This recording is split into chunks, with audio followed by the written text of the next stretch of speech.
ऐसा ड्रामा जितना ज्यादा एंड पे पहुंचता जा रहा है, इस ड्रामे के अंदर और भी ज्यादा इंटरेस्टिंग ट्विस्ट पैदा होते जा रहे हैं। इस ड्रामे की कहानी अब एक नया रुख इख्तियार कर चुकी है, क्योंकि एहतशाम ने सबके सामने ऐसा कुछ दलील करने की कोशिश की है और साफ अल्फाज में कह दिए कि मैं कभी किसी भी सूरत में ऐसा के साथ शादी नहीं कर सकता।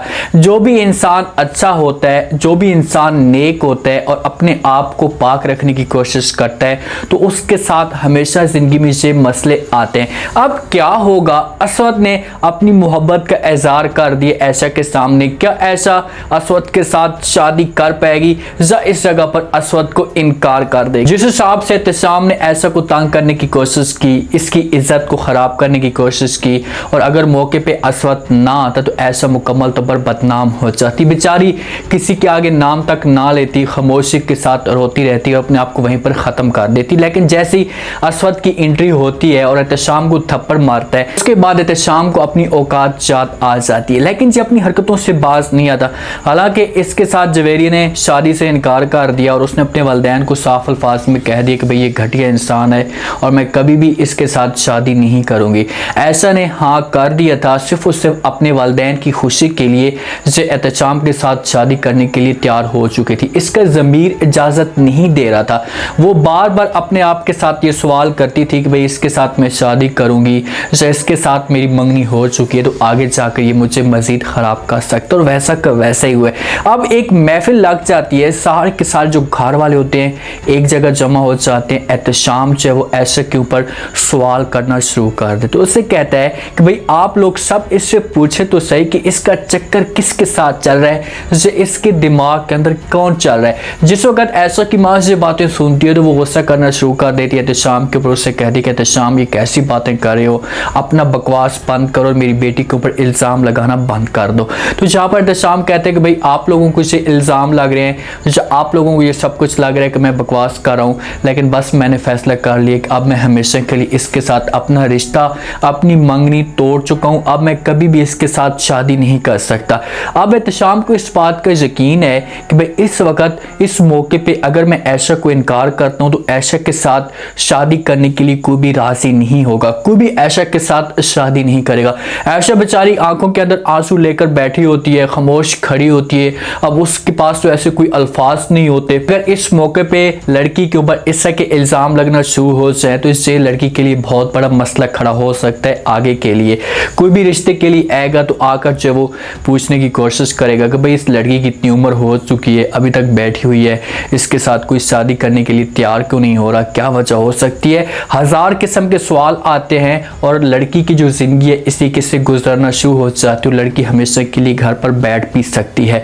इसी वजह से एहतशाम ने जो काम करने की कोशिश की है, जो हरकत की है, उसे यकीन था कि भी मैं ऐसा करूँगा तो ऐशा के लिए मज़ीद आगे जाकर मुश्किलात खड़ी होंगी। लेकिन साथ में यास्मीन भी मौजूद होती है और जिस वक्त यास्मीन ये बातें सुनती है तो यास्मीन के दिल को सुकून मिलता है। यास्मीन तो ये चाहती थी कि किसी तरीके से ऐशा का जो रिश्ता है ये एहतशाम के साथ ख़त्म हो और उसके बाद मैं असवद की सोच को चेंज करने की कोशिश करूँ ताकि असवद जो है वो ऐशा के साथ शादी करने के लिए राज़ी हो सके। ऐसे करके इस किस्से को ख़त्म किया जाता है। यास्मीन और असवद जो है वो लान के अंदर बैठे होते हैं, दोनों एक दूसरे के साथ गपशप कर रहे होते हैं। तो यास्मीन जो है वो असवद को कहती है कि जब से मैंने ऐशा को देखा था, जब से ऐशा हमारी ज़िंदगी में आई है तो उस दिन से मैंने ये फैसला कर लिया था कि मैं आपकी और ऐशा की जो शादी करवाऊंगी, इन आप दोनों की आपस में मंगनी करवाऊंगी।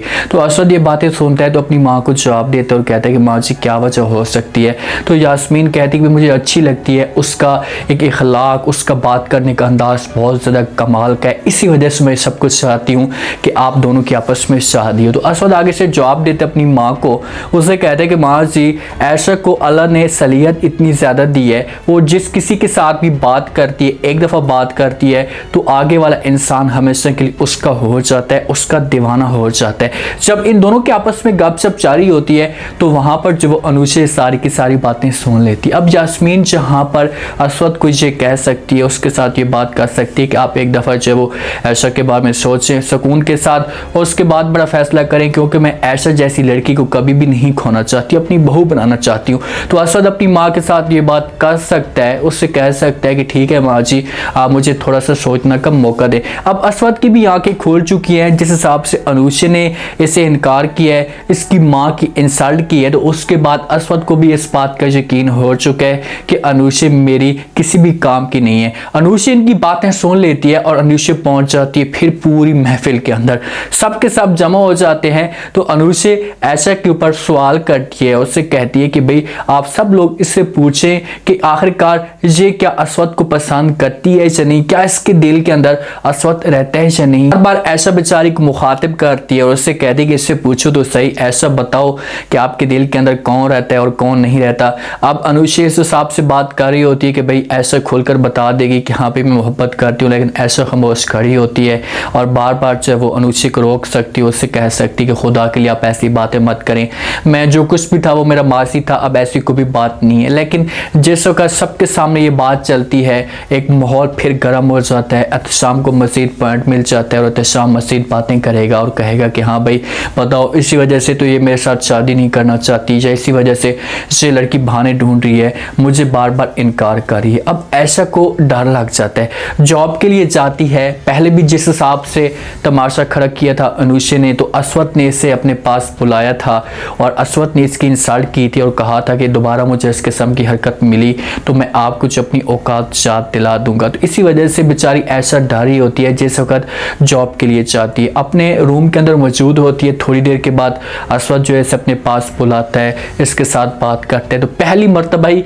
ऐसा डर की वजह से उससे कह देती है कि भाई ऐसी कोई भी बात नहीं है, मेरे दिल के अंदर ऐसा कुछ भी नहीं है, उसने ऐसे झूठे इल्ज़ाम लगाए हैं, मेरे दिल के अंदर कोई भी नहीं रहता और ना ही मैं आपके साथ मोहब्बत करती हूँ। हालांकि मोहब्बत करती है लेकिन डर की वजह से वो नाम नहीं लेना चाहती। लेकिन आगे से असद जो है बड़ा इंटरेस्टिंग जवाब देता है ऐसे और कहता है कि भाई जो कुछ भी अनुषा ने कहा है ये बिल्कुल ठीक कहा है, मैं भी आपके साथ अब मोहब्बत करता हूँ, मैं तुम्हारे बगैर अब नहीं रह सकता, तुम्हारे बारे में मैंने सोचना शुरू कर दिया है। अब ये अल्फाज ऐसा सुनती है तो ऐसा कुछ समझ नहीं आती कि भाई ये क्या हो गया है, अचानक असद इस तरह की बातें करना शुरू कर चुका है। यहाँ पर एक ऑडियंस अब ये देखना चाहती है कि अब ऐसा का रिएक्शन क्या आता है, क्या इस जगह पर जो है वो असद को इनकार कर देगी, उससे कह देगी कि भाई चाहे जो कुछ भी हो चाहे मैं अब तुम्हारे साथ शादी नहीं करना चाहती, हमारे लिए मैं नहीं सोच सकती, तो खुदा के लिए बेहतर ये होगा कि आप अनुषा के साथ शादी कर लें और मुझे हमेशा के लिए भूल जाएं। तो आगे से असद कहेगा कि ठीक है भाई मुझे किसी किस्म का कोई भी एतराज़ नहीं है, लेकिन आप एक दफ़ा ज़रूर सोचें और उसके बाद बड़ा फैसला करें, अगर आप मेरे साथ शादी नहीं करना चाहती तो कोई मसला भी नहीं है। तो असद जाएगा अपनी माँ के साथ भी जाकर बात करेगा, अपनी माँ को कहेगा कि मैं अब ऐशा के साथ मोहब्बत करना शुरू कर चुका हूँ, आप ऐसा करें कि मेरी जो शादी है वो ऐशा के साथ करवा दें। तो इस तरीके से इन दोनों की बात चलेगी। 2 या 3 एपिसोड रह चुकी हैं इस ड्रामे की, उसके बाद ये ड्रामा ख़त्म हो जाएगा, लेकिन ड्रामा इंटरेस्टिंग बनता जा रहा है।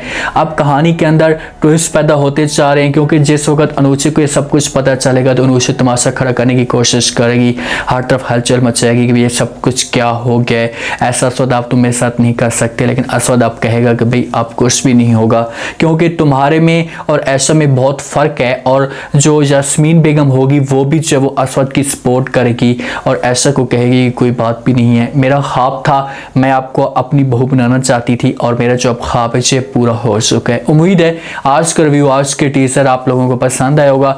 आपने कमेंट सेक्शन अपनी कीमती लास्ट में आपको क्या लगता है, क्या ऐशा जहाँ पर असवद के साथ शादी करने के लिए तैयार हो जाएगी? अगर शादी करने के लिए तैयार होती है तो उसके बाद इस ड्रामे के अंदर क्या ट्विस्ट पैदा होता है, किसी कैसे अनुषा इस शादी को तोड़ने की कोशिश करेगी? लास्ट में फीडबैक दें और चैनल को लास्ट में सब्सक्राइब कर दें। शुक्रिया।